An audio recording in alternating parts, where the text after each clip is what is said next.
નમસ્કાર. બધા સાથામાં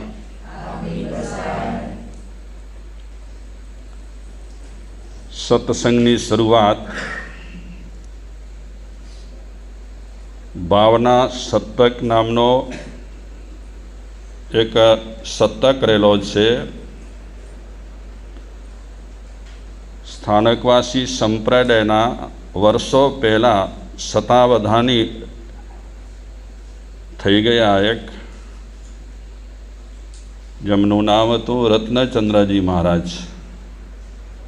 એમણે ભાવના શતક સંસ્કૃતમાં લખ્યો છે. એ ભાવના શતકમાં 12 ભાવના પર વિવેચન છે.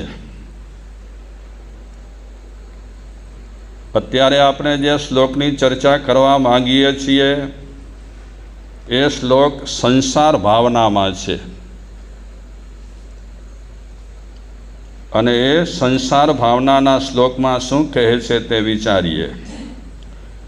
પિતા યસ્યા ભુસ્ત્વં તવ સજनको ભિક્ષણમભવત પ્રિયાયા સા માતા સપદિ વનિતા સૈવ દુહિતા કૃતા ચૈવં ભ્રાંત્વા જગતિ બહુ સંબંધ રચના ભવેપ્યેક ત્રાસાન દ્વિગુણન બંધા કિમ પરે.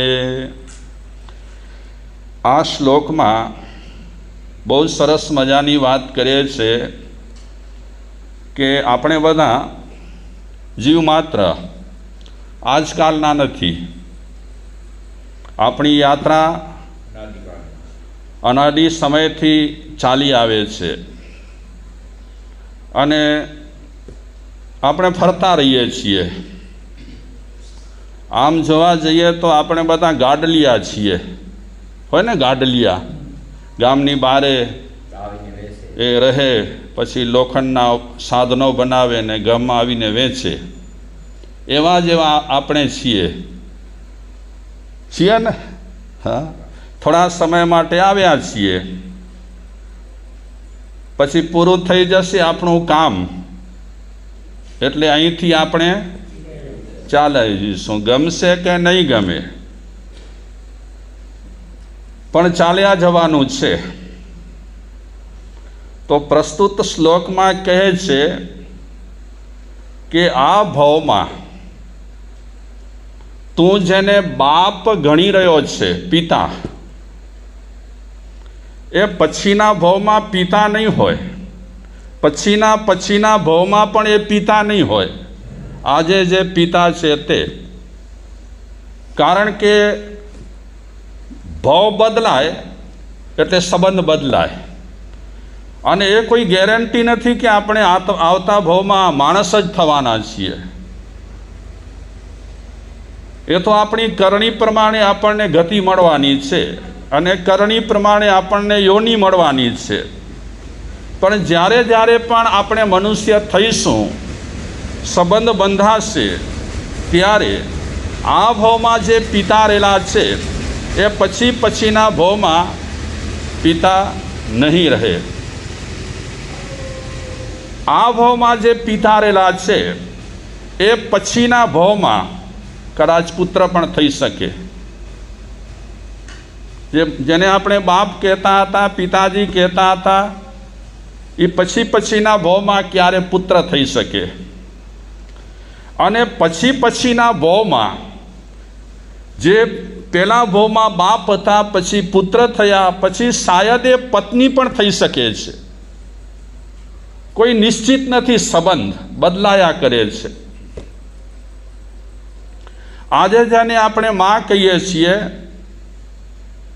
માતા કહીએ છીએ, મધર કહીએ છીએ, એ અત્યારે મધર ગણાય છે, માતા ગણાય છે, અમારા માતાજી છે. પણ પછીના ભાવમાં એના એ માતાજી નહીં રહે. પછી સંબંધ બદલાય, ચેન્જ થાય. શાયદ આ ભાવમાં જે માતાજી છે એ પછીના ભાવમાં પુત્રી પણ થઈ શકે છે. અને પછીના ભાવમાં જે પહેલા ભાવમાં માતા હતી એ પત્ની પણ થઈ શકે છે. આ બધું બદલાયા કરે છે. આપણે આ ભાવથી પરિચિત રહેલા છીએ અને આ ભાવથી જે વ્યક્તિઓ સાથે સંબંધ બંધાયેલો છે એની સાથે આપણે સંકળાયેલા છીએ. જાય એટલે આપણને દુઃખ લાગે, કારણ કે વર્ષો સુધી આપણે સંકળાયેલા હોઈએ, પણ હકીકતમાં સંકળાયેલા હોવાને કારણે મોહ બંધાય, રાગ બંધાય અને પછી એ વ્યક્તિની ગેરહાજરી જ્યારે વર્તાય ત્યારે આપણને ડંખે, ત્યારે આપણે આર્ત ધ્યાન કરીએ કે એ ચાલ્યા ગયા.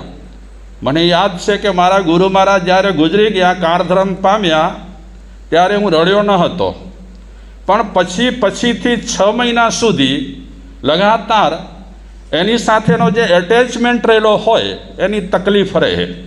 પછી ધીરે ધીરે આપણે એ વાતાવરણથી અલગ થઈ જઈએ, જે વાતાવરણ આપણને મળતું હોય એમાં સેટ થઈ જઈએ.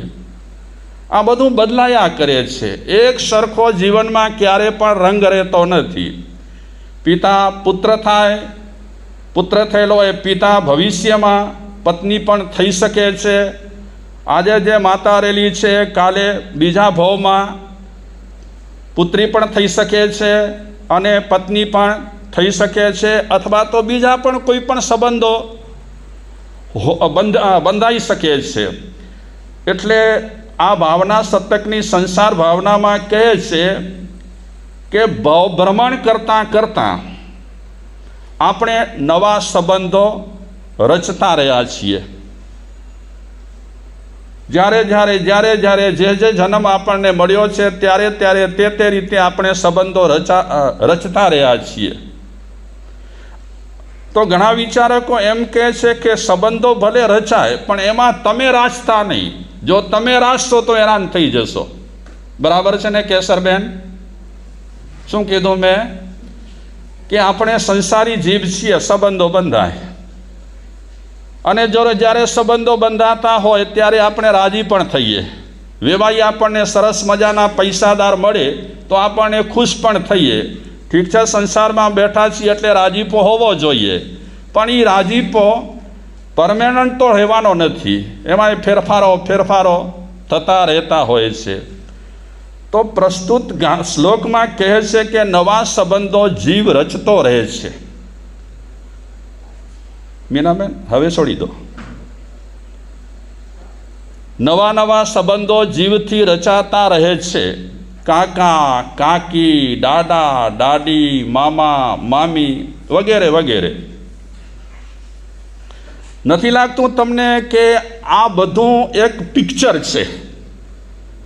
પડદા પર આવે છે અને એ પિક્ચર શું થઈ જાય છે? હટી જાય છે, સરકી જાય છે. આજ સુધીમાં આપણે કેટલીય વ્યક્તિઓને જોયા અને જોયા પછી પડદા પર એ રહ્યા નથી. અમુક ટાઈમ પછી એ પડદા પરથી શું થઈ ગયા છે? હટી ગયા છે. તો આખું આપણું જીવન છે આમ તો પિક્ચરમાં આવી રહેલા દ્રશ્ય જેવું રહેલું છે. અને મહાપુરુષો આપણને કહે છે કે એમાં બહુ ચકિત થવા જેવું નથી. ચકિત મતલબ એમાં બહુ આશ્ચર્ય પામવા જેવું પણ નથી અને એમાં બહુ અંજાવા જેવું પણ નથી. ઠીક છે, એ સંબંધો કેમાં ચિત્ર વિચિત્ર બંધાતા રહેતા હોય છે જીવનમાં. એમાં ઇન્વોલ્વ થયા તો આપણે દુઃખી થયા. એટેચમેન્ટ આપણે વધુ પડતો રાખ્યો તો આપણે દુઃખી થયા. પણ સાક્ષી ભાવ, દ્રષ્ટા ભાવ, કર્તા ભાવ રાખી કરી અને આપણે રહ્યા તો જરાક આપણને જે દુઃખ થવાનું હોય એ વ્યક્તિનો જ્યારે વિયોગ થાય ત્યારે આપણને જે ત્રાસ થવાનો હોય એ ત્રાસ થતો થોડોક અટકી જાય.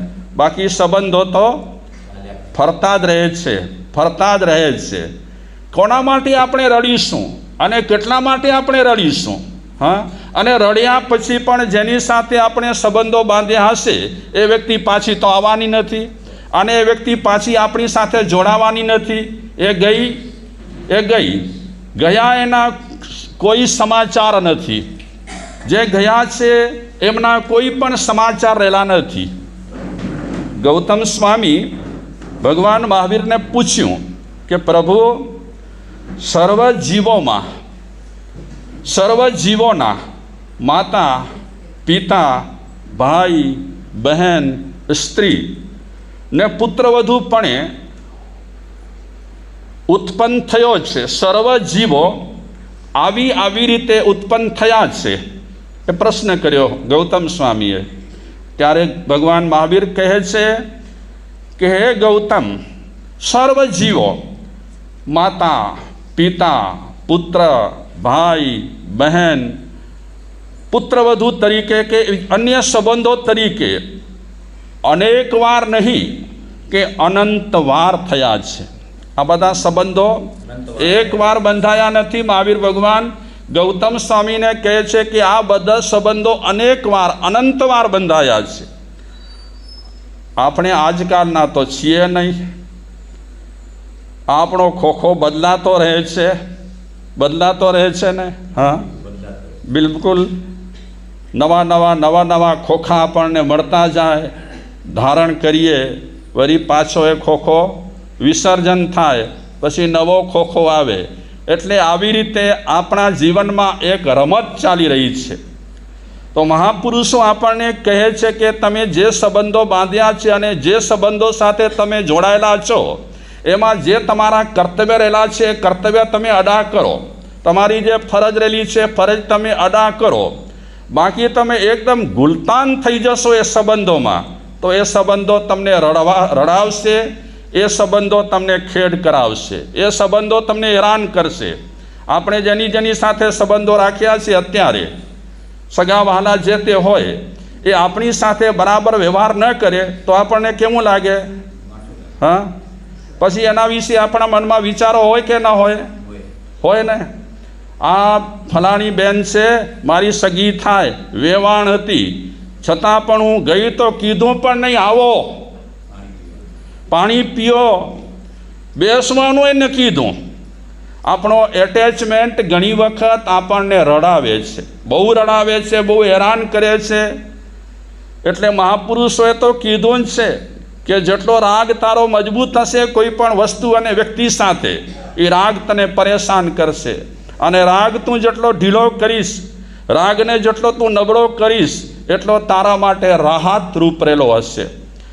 તો ભાવના શતકનો આ જે શ્લોક રહેલો છે એમાં કહે છે કે સંબંધો ટકાઉ નથી.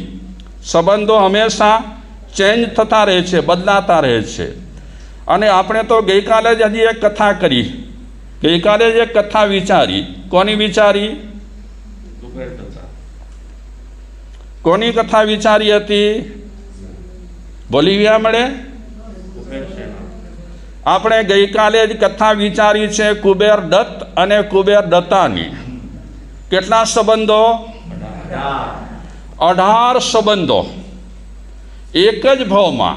અન્ય ભાવમાં તો ઠીક છે, સંબંધો બંધાતા રહે છે, પણ આમાં તો 18 સંબંધો બંધાયા છે, જેને જૈન સાહિત્યમાં, જૈન સજાયમાં, જૈન કથાનકોમાં 18 નાંત્રા તરીકે ઓળખાય છે.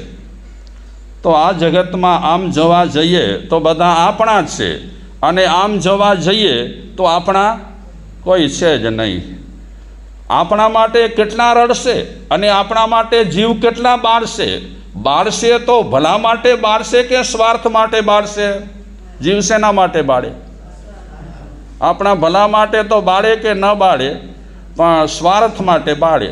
ઘણી વખત ઘણાના ઘરોમાં કાંઈ પણ મરણું થયું હોય ને તો બોલે શું? ઈ મરી ગયો ને મૂકે મારી ગયો.